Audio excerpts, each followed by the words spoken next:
September 1901, Buffalo, New York. They called it the Electric City. 8 million incandescent bulbs illuminated the Pan-American Exposition with a brilliance that made visitors weep.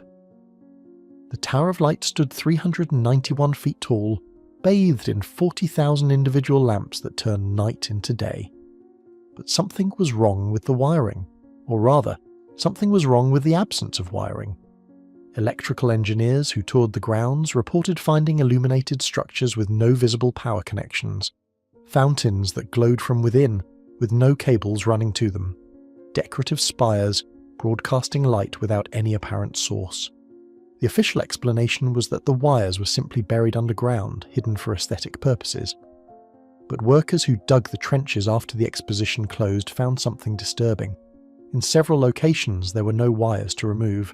The conduits existed, the junction boxes were installed. But the copper that should have connected them to the generators at Niagara Falls was never there. Either someone spent millions running empty pipes for decoration, or those lights were powered by something the official record doesn't acknowledge. 6 months later, the entire exposition was demolished. Every building, every tower, every fountain. Torn down with a haste that made no economic sense. The structures were built to last decades. They stood for barely a year, and the technology that lit them vanished from public demonstration forever. I wasn't looking for suppressed energy systems when I started this investigation.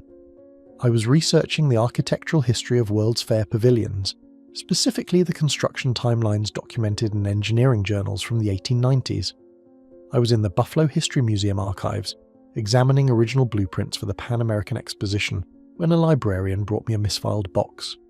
It contained correspondence between exposition engineers and something called the Atmospheric Electricity Research Consortium, dated 1899 to 1901.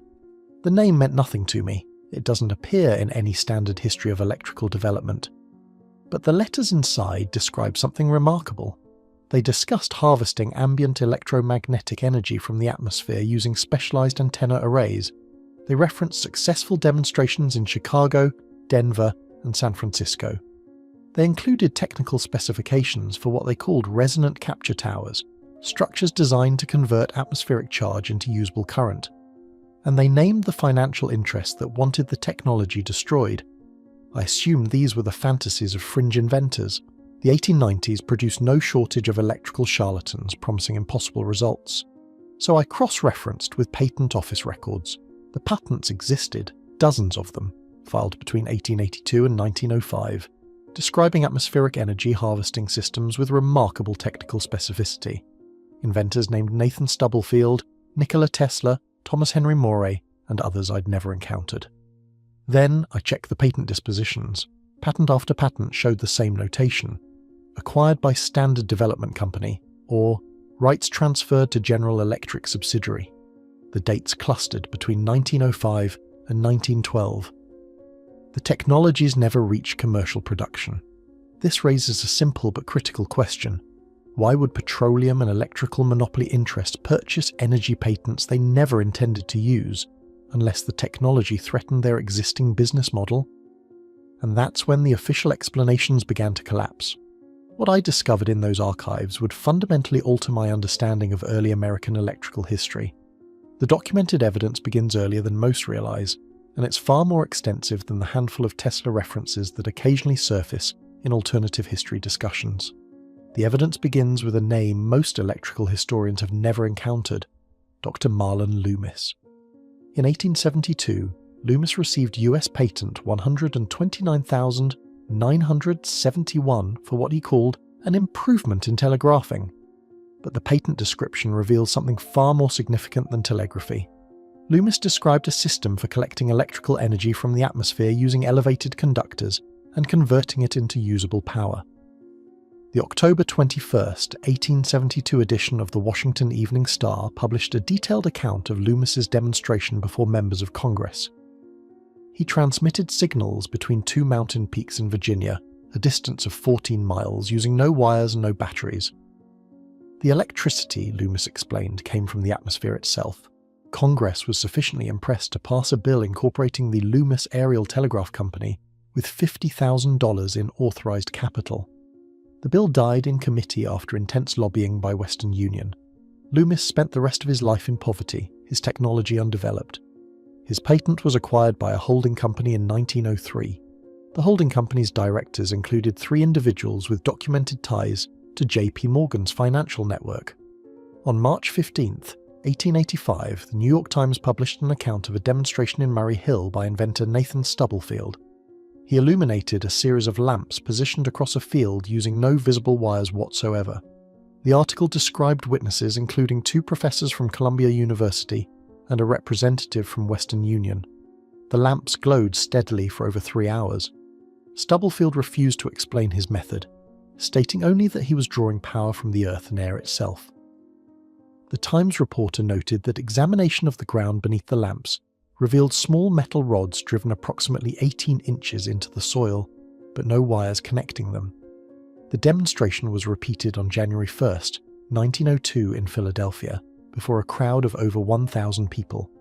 The Philadelphia Inquirer reported that Stubblefield transmitted both voice and electrical power across a distance of approximately 3,000 feet. The newspaper quoted a University of Pennsylvania physics professor as saying he could find no explanation for what he had witnessed. 2 weeks after the Philadelphia demonstration, Stubblefield's laboratory in Kentucky burned to the ground. His notes were destroyed. He spent the rest of his life in poverty, telling anyone who would listen that his patents had been stolen by interests he was afraid to name. He was found dead in 1928, having starved to death in a shack with no electricity. The bitter irony of his ending lost on an official history that had already forgotten him. On July 8, 1891, the Rocky Mountain News documented a similar demonstration in Denver by a German immigrant engineer named Heinrich Kellner. He powered an entire workshop using what he called an atmospheric accumulator, a device consisting of copper mesh stretched across a wooden frame, connected to capacitor banks he had built himself. The newspaper reported that Kellner had been operating his workshop without connection to the Denver municipal electrical grid for over 2 years. His monthly power costs were zero. The light quality was described as superior to arc lamps, with none of the flickering that plagued conventional electrical systems of the era. The Rocky Mountain News sent a technical reporter to examine Kellner's apparatus. The reporter, a former telegraph engineer named William Morrison, spent 3 days documenting the system. His report, published across 2 full pages on July 15, 1891, described the setup in remarkable detail. The copper mesh measured 47 feet by 32 feet, elevated on wooden poles approximately 25 feet above ground level. It was oriented at a precise angle of 37 degrees from horizontal, facing magnetic north. Morrison noted that Kellner claimed this orientation was essential for maximum energy collection, though he would not explain why. The mesh connected through heavy copper cables to a bank of Leaden jars, the capacitor technology of the era, arranged in a configuration Morrison had never seen documented in any electrical engineering manual. From the capacitor bank, refined current flowed to standard electrical devices, lamps, motors, even a small arc furnace Kellner used for metalwork. Morrison tested the output with his own instruments. He measured consistent current of approximately 40 amperes at 110 volts, enough to power a small factory. He found no hidden wires, no concealed batteries, no evidence of fraud. His conclusion, published in the newspaper, was unequivocal. Either the principles of electrical science as currently understood are incomplete, or Mr. Kellner has discovered a method of generating useful current from atmospheric sources.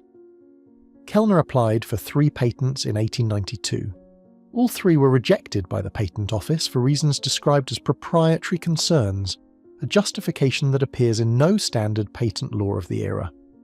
His workshop was condemned by city inspectors 7 months later, officially for structural deficiencies.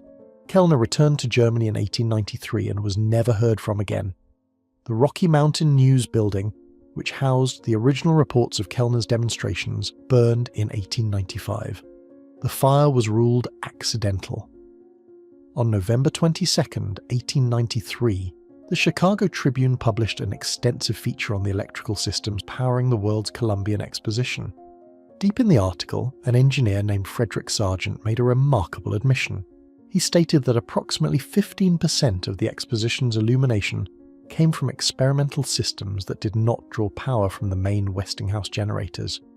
He described these as resonant induction arrays that captured and amplified ambient electrical charge.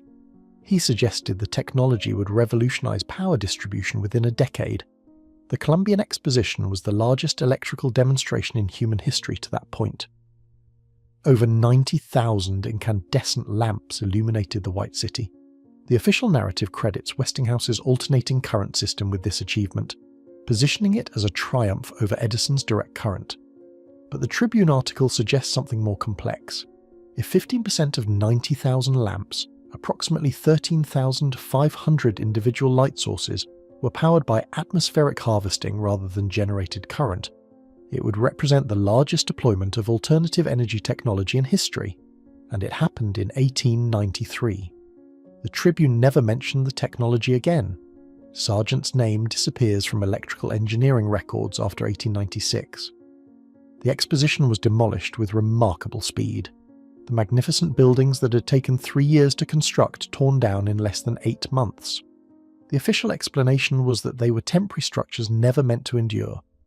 But photographs taken during demolition show something troubling. Workers weren't simply dismantling buildings.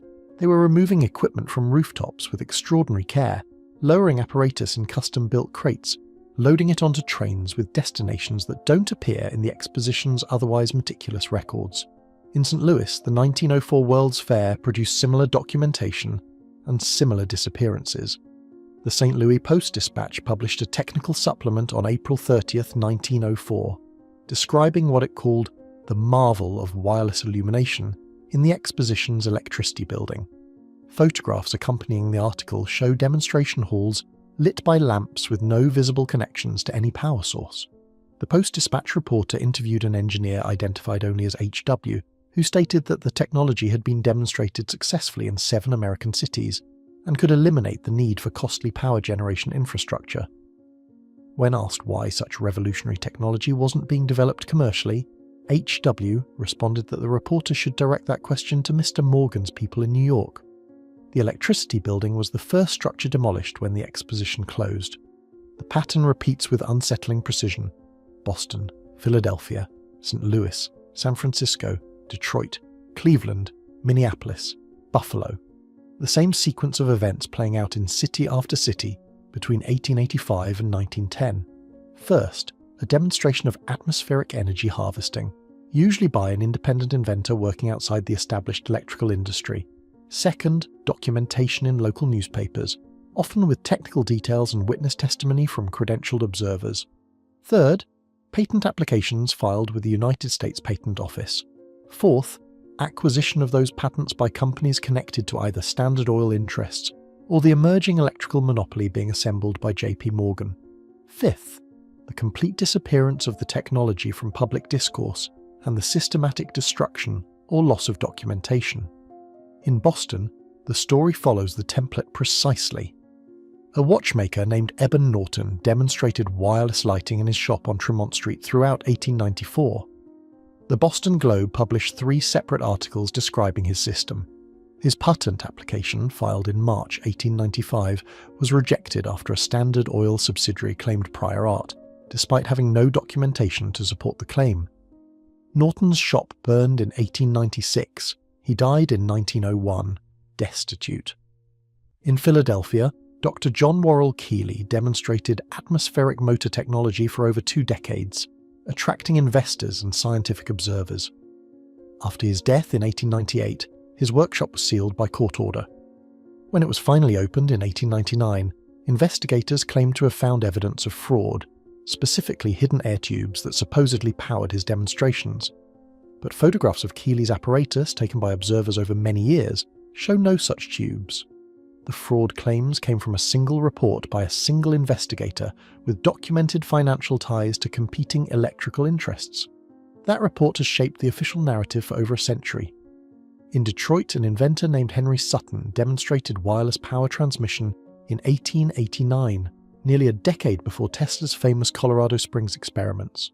The Detroit Free Press published technical specifications of his apparatus. Sutton was hired by an unnamed Eastern corporation in 1891 and disappeared from public record thereafter. His patents were filed under his employer's name. That employer was a holding company whose majority shareholder was John D. Rockefeller. In San Francisco, a demonstration of atmospheric energy collection at the 1894 Mechanics Institute Fair was shut down mid-exhibition by city authorities citing fire hazard concerns. The technology had no heating elements and produced no flames. The inventor, a Russian immigrant named Alexei Dolbear, returned to Massachusetts, where he continued research until his laboratory was destroyed by fire in 1897. Consider the numbers. Between 1880 and 1910, the US Patent Office received over 1,200 applications related to atmospheric electricity, wireless power transmission, or ambient energy harvesting. Of these, approximately 340 were granted patents.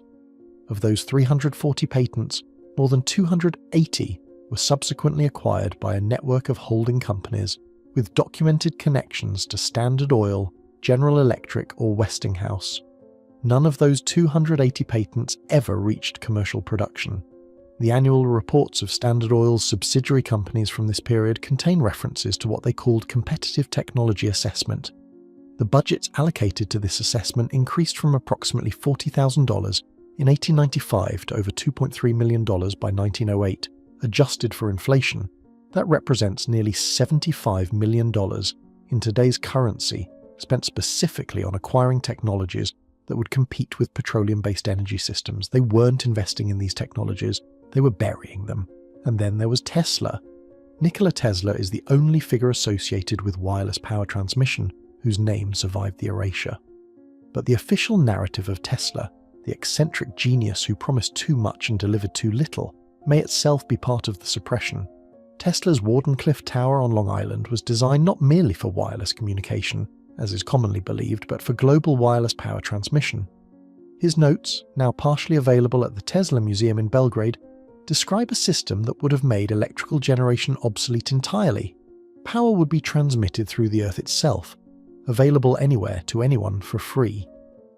J.P. Morgan initially funded the project, but when Tesla revealed that the technology couldn't be metered, that there would be no way to charge customers for electrical use, Morgan withdrew his support immediately.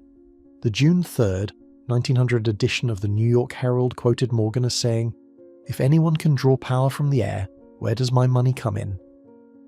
The Wardenclyffe Tower was demolished in 1917, officially to prevent its use by German spies, but the tower had been inoperative and abandoned for years by that point. The demolition destroyed not just a structure but extensive laboratory equipment, documentation, and prototype apparatus that Tesla had been unable to remove. Tesla died in 1943. Within hours of his death, federal agents seized his papers and personal effects from his hotel room. Many of those papers have never been released. The FBI maintains that the seized materials contained nothing of technological significance. But a 1952 internal memorandum released under the Freedom of Information Act in 2016 references materials of potential application to advanced energy systems currently being evaluated by appropriate agencies. If Tesla's atmospheric energy technology was worthless, as official history maintains, why was the federal government still evaluating it 9 years after his death? The official explanation for the failure of atmospheric energy systems is straightforward. They didn't work. Mainstream electrical history describes these inventors as either deluded or fraudulent, their demonstrations as tricks or exaggerations, their patents as technically unworkable, but that explanation doesn't survive examination. If the technology was fraudulent, why did major corporations spend millions acquiring the patents? Petroleum companies didn't purchase snake oil formulas. They didn't allocate assessment budgets to obvious hoaxes. The financial behavior documented in their own records suggests they believed these technologies were genuine threats. If the demonstrations were tricks, why did newspapers send technical reporters who verified the absence of hidden wires? Why did professors from major universities sign affidavits confirming what they witnessed? Why did patent examiners initially approve applications that included detailed technical specifications? If the patents were unworkable, why were they purchased rather than simply ignored? An unworkable patent poses no threat to an established industry. It expires worthless. The systematic acquisition only makes sense if the acquirers believed the technology could work. The most troubling evidence comes from within the suppression itself. In 1911, a congressional investigation into the Standard Oil monopoly produced thousands of pages of internal correspondence.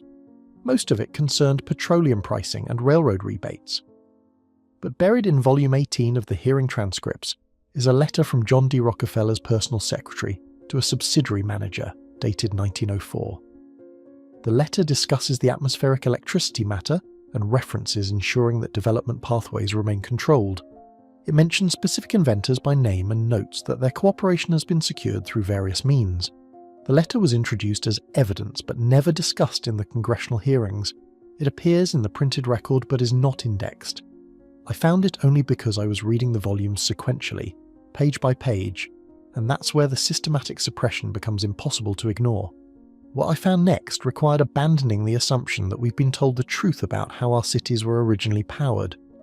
The earliest electrical grids in American cities don't match the infrastructure we're told was built. Photographs from the 1880s and 1890s show urban electrical systems with characteristics that shouldn't exist according to the official timeline. I examined over 3,000 photographs from municipal archives in 12 major American cities. In city after city, the earliest images of electrical infrastructure show the same anomaly. Antenna arrays positioned on building rooftops that bear no resemblance to standard receiving equipment of the era. These weren't radio antennas. Commercial radio didn't exist yet, they weren't lightning rods. Lightning rods don't require the elaborate mesh structures visible in these photographs. They weren't decorative elements. The positioning and uniformity suggest functional purpose. The arrays appear in photographs of Boston from 1886, Chicago from 1888, Denver from 1889, San Francisco from 1887, and Philadelphia from 1885. They share consistent design characteristics, copper mesh configurations, elevated positioning, and connection to ground through what appear to be dedicated conductor systems separate from standard electrical wiring.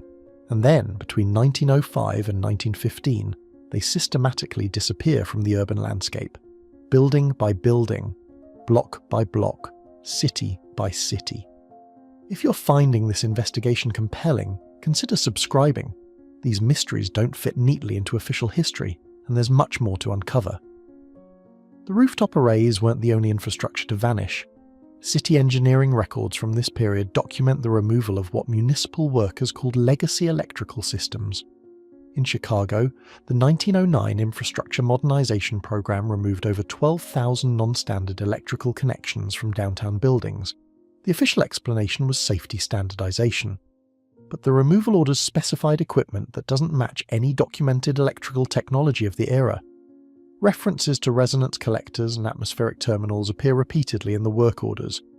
These terms don't exist in standard electrical engineering vocabulary of the period. In Denver, a 1907 ordinance required the dismantling of all unlicensed power collection apparatus within city limits. The ordinance was sponsored by the local electrical utility, which had recently been acquired by a holding company with ties to General Electric. Over 800 building owners were cited for violations. The equipment they were forced to remove is never described in detail in any surviving record. In San Francisco, the 1906 earthquake and fire destroyed the downtown district. What's less commonly known is that reconstruction was accompanied by strict new electrical codes that prohibited the reinstallation of certain pre-existing power systems. The codes reference equipment types that appear nowhere in electrical engineering manuals of the era. The timing of these removals corresponds precisely with the consolidation of the American electrical industry under J.P. Morgan's financial control. By 1910, Morgan's interest controlled approximately 75% of American electrical generation and distribution. The remaining 25% was largely rural and disconnected from the national grid. If alternative energy harvesting systems existed and functioned, they would have represented an existential threat to this monopoly. Power that came from the atmosphere couldn't be metered, it couldn't be billed, it couldn't be controlled. The silence was deafening. I searched for academic discussion of atmospheric energy harvesting from this period. Engineering journals from 1880 to 1905 contain numerous references: technical papers, experimental reports, theoretical frameworks. After 1910, the topic virtually disappears, not gradually, abruptly, as if a decision was made. I examined the archives of the American Institute of Electrical Engineers, now the IEEE. Between 1884 and 1908, their annual conference proceedings contain 147 papers referencing atmospheric electricity, ambient energy collection, or wireless power transmission. Between 1910 and 1930, that number drops to 4. All 4 papers debunk the earlier research. I contacted historians of electrical technology at 7 major universities. None had heard of the Atmospheric Electricity Research Consortium. None were familiar with the patent acquisition patterns I had documented. Several expressed skepticism that such suppression could have occurred without leaving more obvious traces. But one professor, who asked not to be named, told me something that stuck with me. He said that the history of technology is written by the winners. And in the early electrical industry, the winners had very specific reasons to control the narrative. The traces are there. They're simply not where we've been taught to look. Consider the textbooks used to train electrical engineers throughout the 20th century. The foundational texts, the ones that shaped how generations of engineers understood electrical phenomena, were almost all funded by either General Electric or Westinghouse educational foundations. They defined what was legitimate science and what was pseudoscience. They determined what questions were worth asking and what questions would end a career. The Smithsonian Institution's Division of Electricity contains over 4,000 artifacts from the early electrical era. Their online catalogue lists 847 items related to wireless power transmission experiments. I submitted a research request to examine these materials. My request was denied. The reason given was that the materials were undergoing long-term conservation treatment and were unavailable for examination. When I asked for an estimated availability date, I was told no timeline had been established. I filed a Freedom of Information request for the conservation treatment records. The request was partially fulfilled. The documents provided showed that the conservation treatment had been ongoing since 1978. Nearly 50 years of unavailability for materials that should be foundational to understanding electrical history. The National Archives contain boxes of materials related to the 1911 Standard Oil antitrust case. I spent 3 weeks in College Park, Maryland, examining correspondence, financial records, and internal memoranda. In Box 847, I found something unexpected. A folder labelled Competitive Technology Assessment contained correspondence between Standard Oil executives and representatives of General Electric regarding what they called cooperative suppression agreements. The correspondence dates from 1906 to 1909. The letters don't name specific technologies. They use euphemisms, problematic alternatives, disruptive systems, uncontrolled power sources, but the financial arrangements described are specific. Standard Oil agreed to fund General Electric's acquisition of certain patents in exchange for guaranteed petroleum contracts for power generation facilities. They weren't just competing, they were collaborating. The oil monopoly and the electrical monopoly working together to ensure that no alternative to their controlled systems could emerge. It's not active suppression, it's passive erasure. The technology isn't being hidden, it's being allowed to be forgotten. The patents sit unexamined in archives. The photographs moulder in basement collections. The engineering records gather dust in municipal storage facilities. No one is burning documents. They're simply ensuring no one has reason to look at them. The educational system doesn't teach about atmospheric electricity. The documentaries don't mention it. The museum exhibits skip over it. A century of forgetting, so effective that when someone does stumble across the evidence, the natural assumption is that it must be wrong, that it can't be real, that surely if this technology existed, we would know about it. The evidence raises questions that demand answers. Consider the scale of what's being suggested. If atmospheric energy harvesting was real and functional in the 1880s, it would mean that free, unlimited electrical power was available to humanity before the petroleum age began. It would mean that the energy scarcity we've been told is an inevitable fact of existence was manufactured by financial interests. Between 1905 and 1920, Standard Oil's annual revenues grew from approximately $300 million to over $1.2 billion. General Electric's revenues followed a similar trajectory. The combined wealth generated by these energy monopolies funded the creation of foundations, universities, and research institutions that still shape our understanding of what is technologically possible. The same interests that allegedly suppressed atmospheric energy funded the scientific establishment that now tells us the technology never worked. I want to be clear about what I am not claiming. I'm not claiming definitive proof of coordinated suppression. I'm presenting documented anomalies that don't fit the official narrative. I'm showing patent records, newspaper accounts, and corporate correspondence that suggest a pattern of systematic technology elimination. The official explanation, that these technologies were simply failures that history correctly forgot, might be accurate. Inventors throughout history have claimed impossible breakthroughs that proved illusory. But that explanation requires us to believe that hundreds of independent inventors across dozens of cities all experienced the same delusion simultaneously. It requires us to accept that major corporations spent millions acquiring technologies they knew were worthless. It requires us to ignore the precise correlation between monopoly consolidation and technology disappearance. Once you see it, you can't unsee it. The towers on the old buildings, the unexplained infrastructure in pre-1910 photographs, the patents that were purchased and buried, the inventors who were bought out, burned out, or simply erased from the record. Consider the scale of what we've documented. Over 1,200 patent applications related to atmospheric energy harvesting between 1880 and 1910. More than 280 of those patents acquired by monopoly interests. Demonstrations in at least 14 major American cities with newspaper documentation. 11 independent inventors whose work ended in suspicious fires, professional ruin, or unexplained disappearance. 2 World's Fairs with documented anomalies in their electrical systems. Over $75 million in inflation-adjusted dollars spent by petroleum interests on what they called competitive technology assessment. 47 years of Smithsonian artifacts declared unavailable for examination, and 0 mainstream academic investigation into any of it. The combined petroleum and electrical monopolies that emerged from this period generated over $14 trillion in cumulative revenue during the 20th century. That's not wealth creation. That's wealth extraction.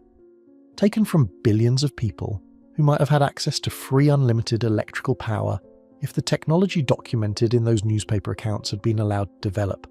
Every electrical bill you've ever paid, every gallon of gasoline you've ever purchased, every utility company that's ever sent you a shut-off notice.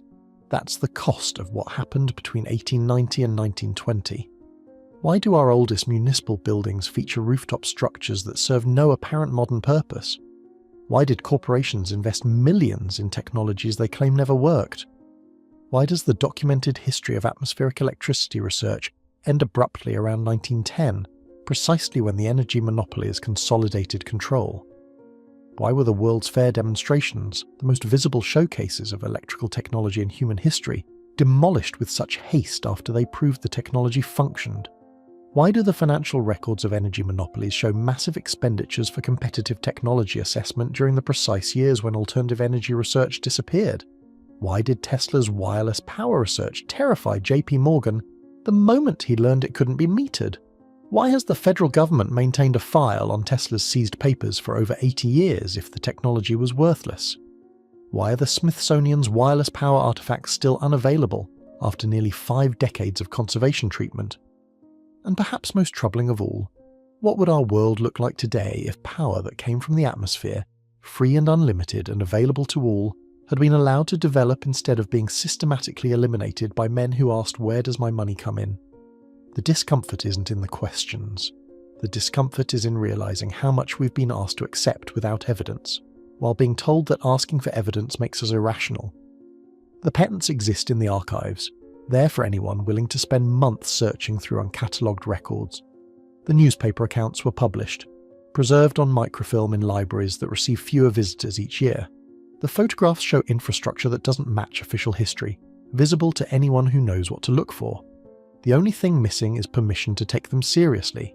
If you've encountered similar evidence in your city, old photographs showing unexplained rooftop structures, newspaper accounts of electrical demonstrations that don't match the conventional timeline, family stories about technologies that worked before they disappeared, share them in the comments below.